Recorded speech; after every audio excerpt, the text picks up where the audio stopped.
Ogechi, fondly called Oge, is an 18-year-old with a deep love for stories.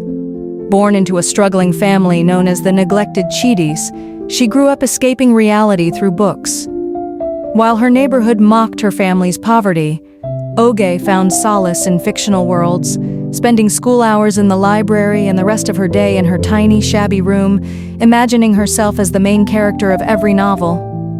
She had no real friends and didn't want any.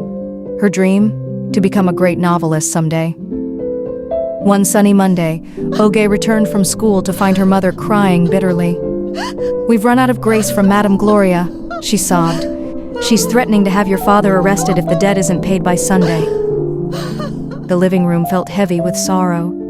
Her father, Mr. Chidi, sat in silence, face buried in his palms. "I've sold everything," he muttered. "There'll be nothing left for Emeka to inherit.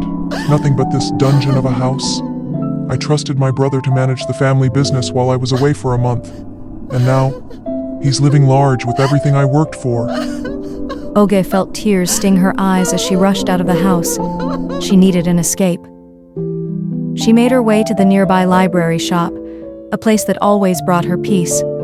Upon arrival, she was surprised to see the mysterious owner, Clara, whom no one in town saw often, not even her staff. She hardly ever shows up. Yet her library keeps growing, Oge thought as she browsed the shelves. Suddenly, a soft voice called out, "You must be Ogechi Chidi." Oge spun around, startled. "What?" "Your name," Clara repeated gently. "You're Ogechi Chidi, right?" Yes, but how did you—" "I know my good customers," Clara smiled.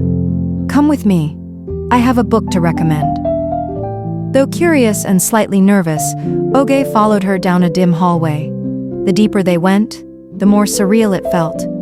But Clara's warm smile was the light in the dark. "I barely buy books," Oge confessed. "I mostly just rent and read them here." "You, Oge, are my best customer," Clara interrupted. Confused, Oge asked, "But how?" Clara simply smiled again. "You'll find out soon." At the end of the hallway, Clara opened a door revealing a breathtaking secret library, polished wooden shelves, glowing lights, and hundreds of books unlike any Oge had ever seen. "I've never seen this place. Is this where you store extra books?" "No," Clara replied, slowly scanning the shelves. "This place isn't just part of the library. It's where stories come alive. These books are alive." She pulled out a large, beautifully bound book titled The Quest and handed it to Oge. "This one is yours." Oge felt an unexpected surge of joy as she received the book. Was it the mystery, the rare gift, or Clara's words? On their way back, Clara gave only one instruction: open it when you're ready. The next day, Oge couldn't stop thinking about the book. She ignored school books, eager to return home. As soon as the bell rang, she dashed off and headed to her favorite reading spot, a quiet garden near a lake. She opened the quest and began reading.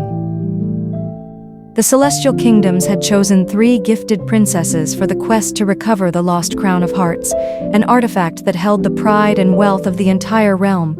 Only one of them would be worthy to wear it. Sounds interesting. But the moment she flipped to chapter 1, a gust of wind burst from the pages and pulled her in, literally. She screamed, grabbing a tree branch, but it snapped. Boom! She landed on a galloping horse, riding alongside 2 others. "Faster, Princess Oge! We only have 3 days to find the crown!" Oge instinctively stopped the horse like an expert rider, but she was stunned. "Princess, what is going on? Where am I? Who are you two? And when did I learn to ride a horse?" The princess in the emerald gown smiled gently. "You must be tired from the mission, Oge." "Come on, we don't have time to waste," the second princess added. That's when Oge realized she had been pulled into the story. Just like Clara said, these books are alive. With wide eyes and a pounding heart, Oge rode after them. "Let's go!" Suddenly, the wind howled louder. A dark shadow fell across the path. The sky dimmed. A deep voice echoed from the woods. crown you seek is not what it seems. Oge's horse neighed and stomped. The other princesses froze. Who's there? Show yourself. The trees ahead parted slowly, revealing a cloaked figure with glowing eyes. You have 3 days, but not all of you will return. Oge's breath caught. Her pulse raced. Was this still a story, or something far more real?